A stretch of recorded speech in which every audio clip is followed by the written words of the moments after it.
hace que tomemos conciencia de que la batalla va a ser muy difícil, que el discurso de la burocracia está muy insertado también en la fila del peronismo, que tienen un poder que lo defendían con el cuerpo y a tiros, y que hace que de pronto gente como Rodolfo empiece a plantearse de que esta historia, si seguimos por ese camino, va a terminar mal, que hay que tratar de buscar una fórmula de que no nos separen del pueblo.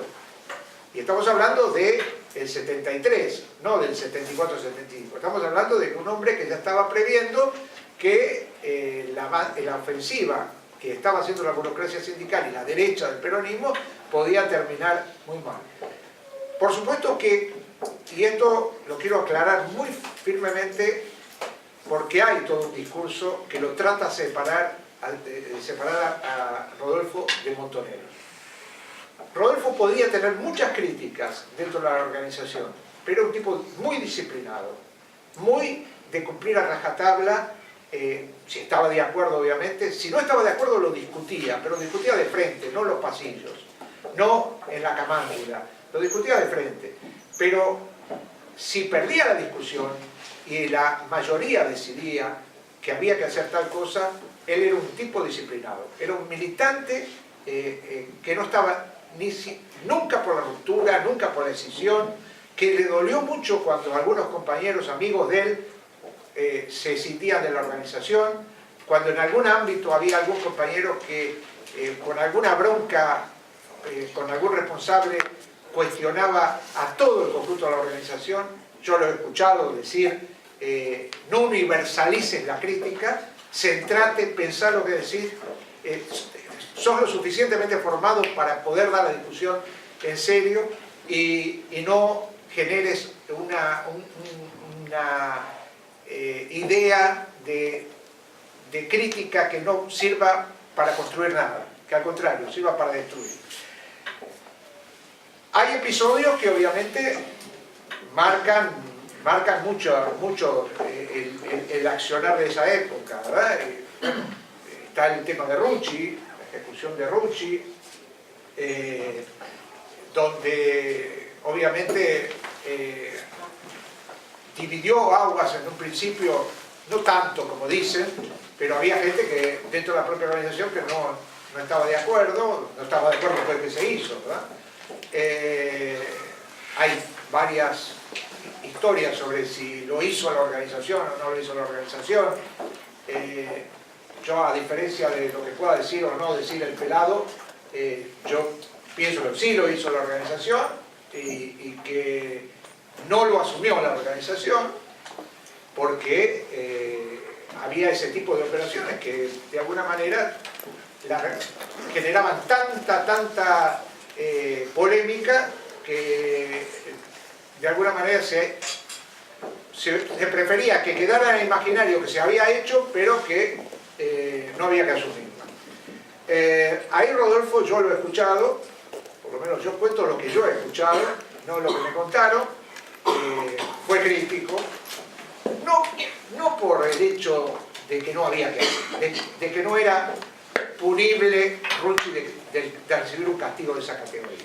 Porque Rucci, compañeros y compañeras, más allá de lo que se diga hoy y del discurso que puedan dar los nuevos relatores, Rucci era un reverendo hijo de puta ligado a las bandas más parapoliciales y asesinas de la burocracia sindical.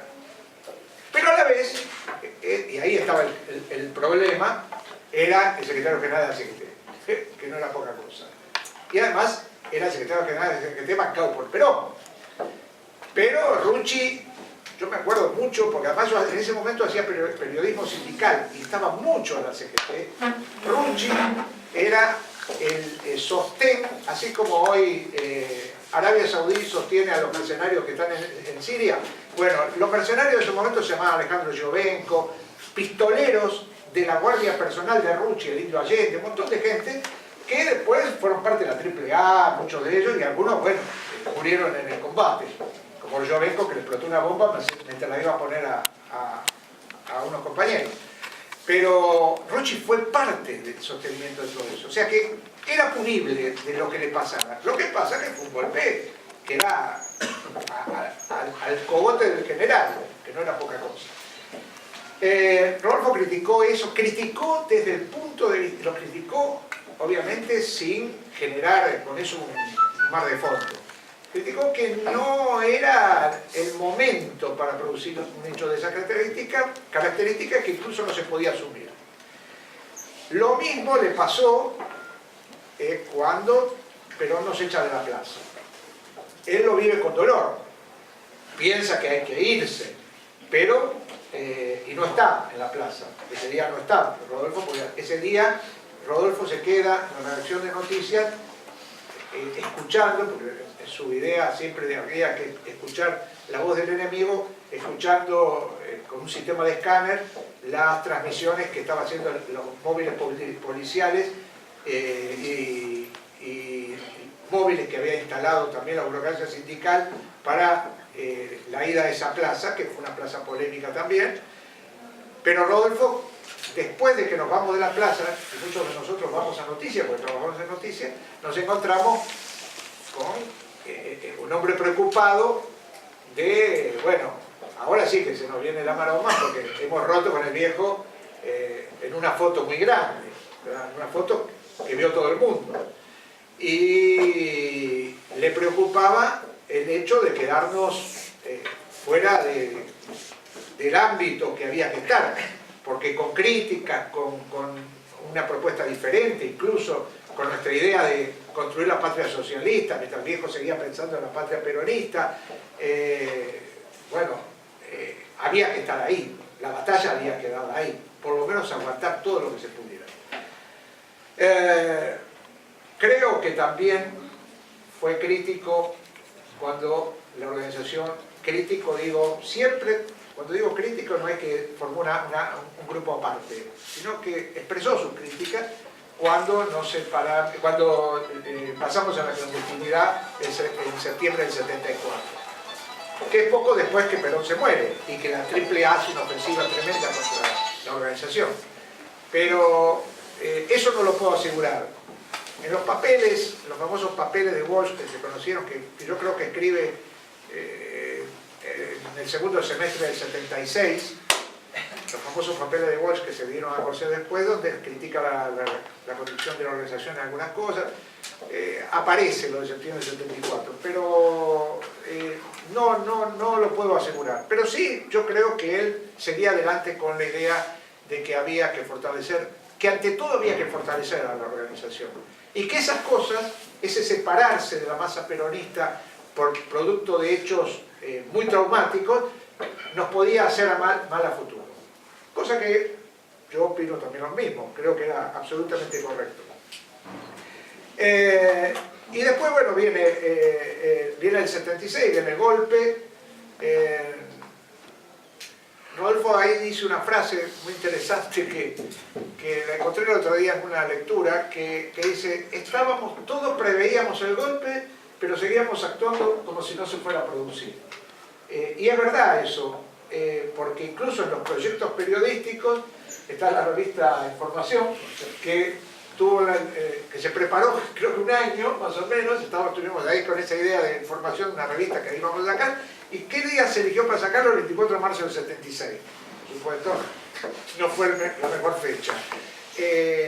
Pero eso, transmitido a otras experiencias, era que sí, que teníamos la idea que se venía, que iba a haber una movida fuerte, pero seguíamos accionando como si eso realmente no hubiera acontecido. Por otro lado, tiene otra lectura eso. Tampoco vas a paralizarte y vas a frenar toda la actividad en función de algo que se va a producir. Te tenés que preparar para eso, pero no tenés que parar el tema del accionar. Bueno, en marzo, alrededor de marzo, Rodolfo nos convoca para el tema de Ancla, a varios compañeros.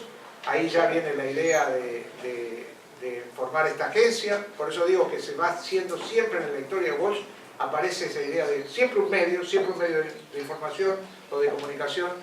Y bueno, generamos el proyecto de Ancla, que ustedes yo creo que habrán leído el libro de Natalia Vinelli, habrán leído los libros que hay, si no léanlos, con la historia de Ancla. Acabamos de sacar otro hace poco que hemos presentado aquí, también con los compañeros de la Macetti, con los cables de la agencia Ancla, donde Rodolfo ahí vuelca con mucha fuerza toda su inteligencia, su idea de periodismo de investigación, con un grupo pequeño, que con toda la idea de hacerle el mayor mal al enemigo desde el punto de vista de la denuncia y el punto de vista de generarle contradicciones internas. Por eso los cables de la agencia Ancla van para las Fuerzas Armadas, para las Fuerzas Policiales, aparte de mandarlos al exterior y aparte de mandárselos a periodistas, para la iglesia, para los empresarios, y a todos les va generando con una escritura muy fácil y muy pedagógica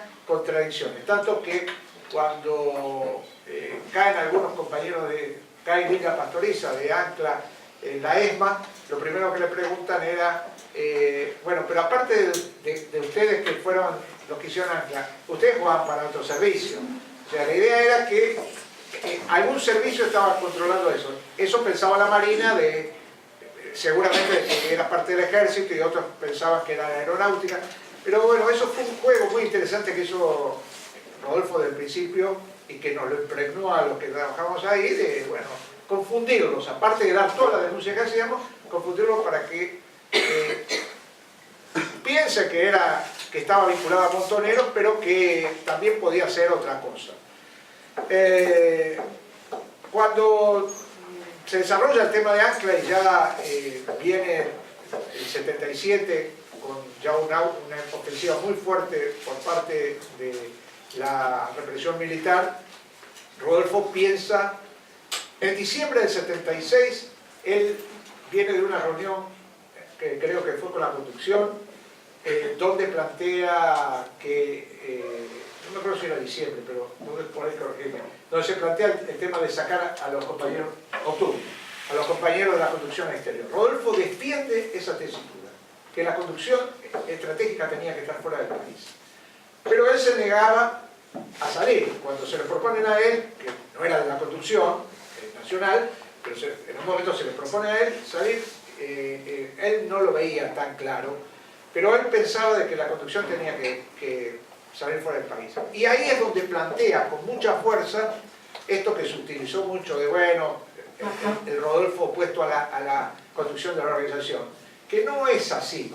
Rodolfo sugiere un accionar que es descentralizar la organización, volver a la gente y trabajar con autonomía y trabajar con recursos propios, o sea, repartir los recursos, pocos recursos económicos que había en ese momento, para que los núcleos de la organización, los núcleos populares, los núcleos barriales, sindicales, que estuvieran de alguna manera más protegidos frente al avance represivo.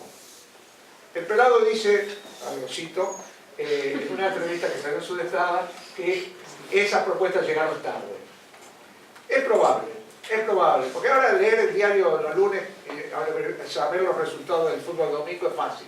Pero en ese momento estábamos todos muy embarcados, desde el último militante hasta la conducción nacional, en una historia difícil, muy difícil, que era que el enemigo era muy poderoso, que teníamos todo, aparte del ejército, la policía, los yanquis, el Mossad, todo detrás nuestro.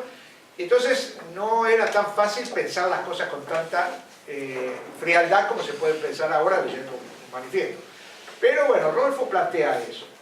Y como siempre reivindicó el pensamiento crítico, lo hace en los ámbitos que tiene que hacerlo. Y bueno, poco después cae cuando va a mandar la carta a la Junta Militar, y ya tenía decidido, esto lo cuenta su compañera y nosotros lo habíamos hablado de alguna manera, tenía decidido que si el golpe venía muy fuerte contra el núcleo de Ancla, había que descentralizar e incluso sacar gente del país, pero que él iba de alguna manera estaba preparando su autonomía. O sea, estaba preparando esa descentralización que estaba proponiendo prácticamente, porque veía que la mano venía complicada. Ahí se lo propone, la organización creo que le propone viajar a Roma, viajar a la presentación del movimiento peronista montonero en Roma y